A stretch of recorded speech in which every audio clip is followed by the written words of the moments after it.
How to transfer money from Stripe to bank account. Hey guys, welcome back to our channel. So today I'm going to show you how you can transfer money from your Stripe account to your bank account. First, you need to launch or open any web browser. I'm using Google Chrome. Then go to stripe.com and go ahead and tap on sign in or log into your specific account. Once you're logged in, you will be taken to the dashboard page. From this page, on the left side under the home section, you will see balances. Tap on that. Now this will take you to the page with overview, all activity, top-ups and payouts. In the overview section, you will see add a bank account to pay out your USD balance with the plus icon. To transfer money from Stripe to your bank account, click on add bank account.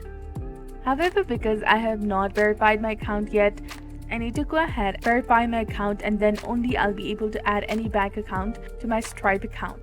So if you're logged in and your account is verified, you can follow the on-screen steps and add a bank account, and Stripe will ask for the information to link your bank account, and this will allow you to transfer your USD balance to your bank account. So that's it for this video. I hope you found it helpful. If you did, please like, share and subscribe. Thanks for watching.